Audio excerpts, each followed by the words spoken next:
السلام عليكم ورحمة الله وبركاته. مقعي أحمد محمد أحمد دكتور بانا. إن شاء الله ما نتوقع قادنين عشر كيني مادة أناتومي وحاك هذي دونا عشر برتكو وحاك وهذي دونا إلا إيو سدح خلب أو what is anatomy أما definition of anatomy إنها كهذا الله أريج anatomy معنهيسا محوية إنها كهذا الله إنها كهذا الله branches of anatomy and major types of anatomy. إن شاء الله ما أنت إلى دو نقدر إنتاز أي كذب أنا مركو هرسو anatomy وامحي anatomy إنتانين كليكار anatomy وامحي anatomy أريجا anatomy حلقوكي ماذا أصل أهانتيسا أريجا anatomy أصل أهانتيسا وحوكي ماذا وأري جريكا أو أري إنجليش عادي مان وأري جريكا anatomy والله أري أو إصدول صارن أو أنا يتومي anatomy معنى هذا إنجليش أهان وحنا خنيسة توكت بعضنا على اسم الاستعمال توكت وحابرتا وكلا دارد أني وحابرتا توكت معناه والو الخصوان لو يا معناها وح أو common معن وح عادي معن سيدا الصحراء واناتومي وحابرتا اناتومي ها معقول وح لي خانه وعلمي اوكي اري اناتومي انت ساوي بهنا واري والله اري او الزول صارن او معديه يهي توكت انجليش اهانتها language ahaanteeda ama cilmi ahaan oo loo yaqaano anatomy taas waa anatomy definition of anatomy marka maxaa waay ama marka rabna inaan qeexno anatomy maxaa ku qeexan karnaa ilaa waxaan qaadanaynaa laba qeexitaan oo mid common ah oo caadiga oo waa anatomy is the science of structure and function of the body waa midka commonka oo caadiga oo buwaagta anatomy badan ay ku qoran yihiin waxaa dhahnay anatomy waa barashada structure-ka ama qaab dhismeedka jirka ayaa lagu bartaa jirka qaabka uu dhisan yahay hada jirka intoo kale saan qaabka uu dhisan yahay maxaa sababo sida inuu u taagnaado oo garbaha sida maxay u noqon hoos maxay uu ahaan waayeen qaab dhismeedka qofka uu dhisan yahay qaabka caadiga uu dhisan yahay ayaa lagu bartaa anatomy iyo waxaa kaloo lagu sii bartaa function shaqada jirka ay qabato asigana waa lagu bartaa anatomy anatomy waxaa dhahnay waxaa lagu bartaa labo midka hore structure qaabka dhismeedka uu qofka bini'aadanka uu dhisan yahay in lagu barto midka labaad oo functionka shaqada jirka ka dhacaysa in lagu barto waxaa kaloo jiro definition kale oo anatomy is a branch of biology that is concerned with the study of structure organisms and their parties isagana waa isla macnihii anatomy-ga waa barashada structure-ka jirka uu leeyahay iyo shaqadiisa okay taasi waa definition of anatomy sida caadiga anatomy meeqaa loo qaybiyaa anatomy waxaa loo qaybiyaa two main types oo microscopic anatomy iyo microscopic anatomy microscopic anatomy waxaa jira magac kale oo common oo loo yaqaano oo cross anatomy microscopic anatomy iyo cross anatomy waa same waa isku macno waa isku mid microscopic anatomy na waa microscopic anatomy okay waa maxay labadaas cross anatomy ama microscopic anatomy waa marka la baranayo waxyaalaha la arkaayo oo jirka waa waxa isha bini'aadanka arki karto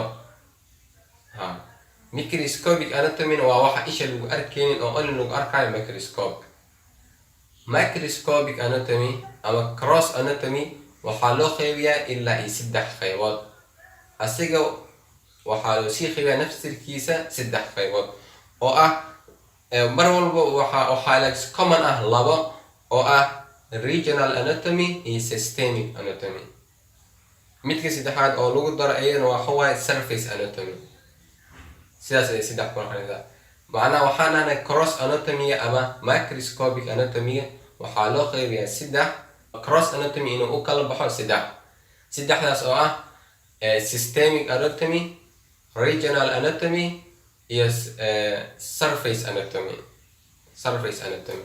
Okay, regionalka waa marka la baranayo jirka qaybihiisa region ahaan by region ayaa loo bartaa.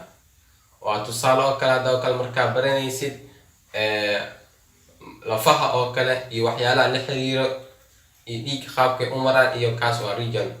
waxaa jira mid kale aan dhahnay systemic, kaasna system ayaa loo bartaa oo ah wadnaha in la barto, in waxa la barto beerka in la barto, iyo in la barto sambabaha. kaas waa waxaan dhahnay systemic anatomy. mid kale waa surface anatomy. surface anatomy asina waa external anatomy, waa waxyaalaha banaanka externalka oo asina oo jirka externalkiisa ayaa lagu bartaa surface anatomy. kaas intaas waxa uu soo baxnay microscopic anatomy oo loo yaqaano cross anatomy. waxaa gelinaa qaybta labaad oo ah waxaana anatomy two major types ayaa loo qaybiyaa. waxaa kasoo baxnay cross anatomy. waxaa gelinaa microscopic anatomy. microscopic anatomy sida hore usoo sheegnay only waxaa lagu arki karaa waa waxyaalaha isha bini'aadanka aanan arki karin oo only lagu arki karo microscope. asigana qaybo ma loo qaybiyaa? asigana qaybo ayaa loo qaybiyaa. qaybihiisa waxaa kamid asiga waxaa only waxawaaye laba qayb ayaa loo qaybiyaa oo ah cytology oo ah barashada celliska iyo waxyaalaha la xiriiro, iyo midka kale oo ah histology oo asigana tissue-ga. labadaas ayaa loo qaybiyaa asigana. hal mar haddaan soo koobno waxaa dhahnay anatomy waxaa loo qaybiyaa laba qaybood oo ugu waaweyn oo ah cross anatomy iyo microscopic anatomy. cross anatomy waxaa loo qaybiyaa 3: surface anatomy, systemic anatomy, regional anatomy. midka labaad oo aan sheegnay oo loo qaybiyo anatomy-ga waa microscopic anatomy. microscopic anatomy asina waxaa loo qaybiyaa labo oo ah midka ugu horeysa oo ah histology iyo cytology. waa labadaas iyadan. intaasna waxaa ugu baxnay anatomy iyo definition of anatomy iyo major types of anatomy. haddana waxaa gelaynaa branches of anatomy. branches of anatomy way badan yihiin. waxaa kasoo qaadan doonaa wax yar oo kooban.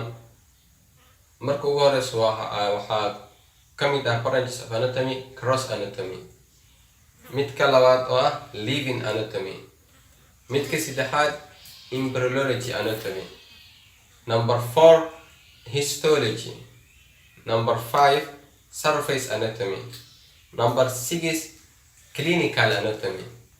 number 7 pathological anatomy. number 7 radiological anatomy. intaana waa brancheska uu leeyahay anatomy. way badan yihiin sida hore ku sheegnay. intaan ayaan kasoo qaadanay.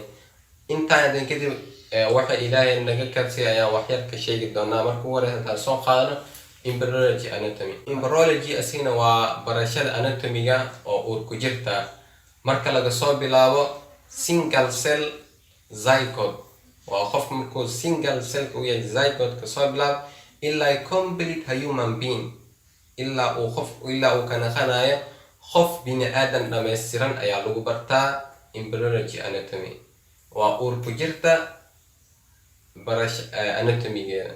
waa qofka markuu caloosha galo kasoo bilaabo haweenka isku tagaan hooyad yaaba markay isku tagaan kadib markuu caloosha galo from one cell zygote to a complete human being, qaabka isku bedeli lahayn marxalada uu maraayo, waxaas ayaa lagu bartaa embryology anatomy. taas waa embryology anatomy. kadib hadda waxaa sii galaynaa radiological anatomy. radiological anatomy waa barashada jirka structure-kiisa. structure-ka jirka ayaa lagu bartaa, ilaakiis waa asigoo la isticmaalayo radiographies asigoo la isticmaalayo oo kamid ah x-rays iyo CT scans iyo wixii lamid ah. kaasna waa radiological anatomy. waa ku mahadsantiin la socodka aana la socotiin. insha allah meesha ayaan kusoo gabagabaynaynaa cashirkeenii maanta oo uga hadlaynay introduction to anatomy. qaybta kale la socda soo dhawaada. waa mahadsantiin. maca asalaama.